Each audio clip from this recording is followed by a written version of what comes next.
Kia ora folks, Matt here, and I have fibromyalgia.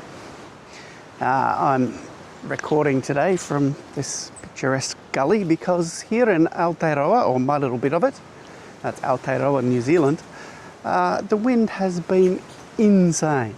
So to get away from it, I've come into this little valley and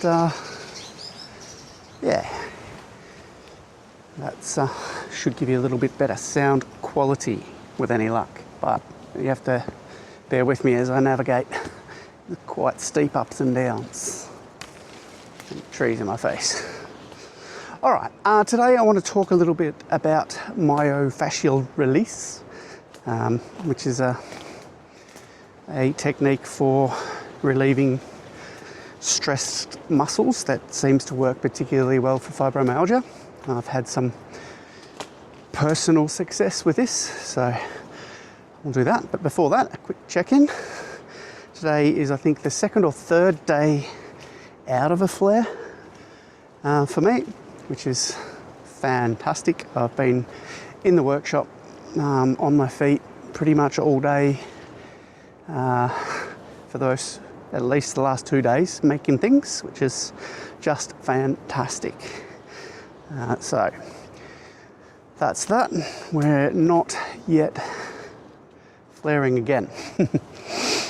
Long may that continue. All right, so myofascial release, I'll link a video on it in the description below. There's a doctor in the States that absolutely swears by it.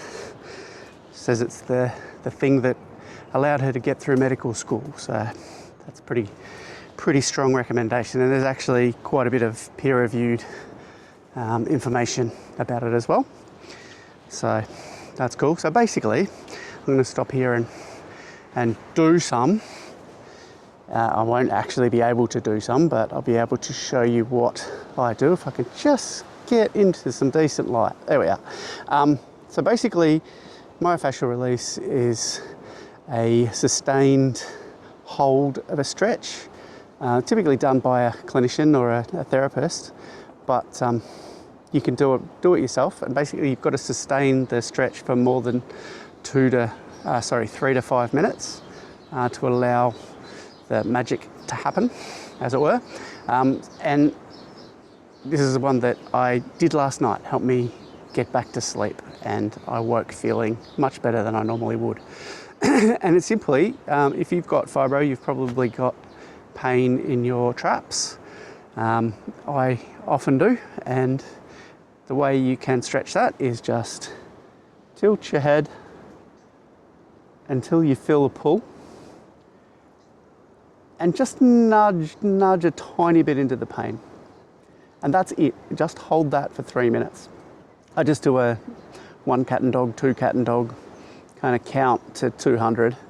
That gets me into that 3 to 5 minute range, and you can kind of feel the stress melt, and yeah, it lasts a really long time. So highly recommend. Have a look at the video in the description below. As always, seek out your own professional advice, and recommendation is go and get some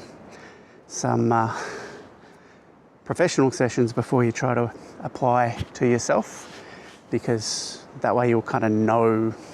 Otherwise you're just kind of guessing what it is you're supposed to be achieving. So yeah, as I walk down here into the darkness, I'll leave you on that. Have a look at the video below. I've actually, while I'm here, I've updated the Google Doc that's attached to all of the playlists, and it's an accumulation of all of the fibro knowledge that I've gathered so far. So have a look at that. You'll have to copy the link, paste it into a browser, request access, and I will grant that as it comes through. So yeah, I think it's already a pretty good resource, something that I wish I had had years ago. So yeah, easy. I'll keep updating references in date order, so the newest stuff at the top, and broken down into some nice chapters and stuff to make it easy to navigate. All right, that's it from me, guys. Until the next one, Have a good one. Mate wa. We'll catch you next time. Ciao.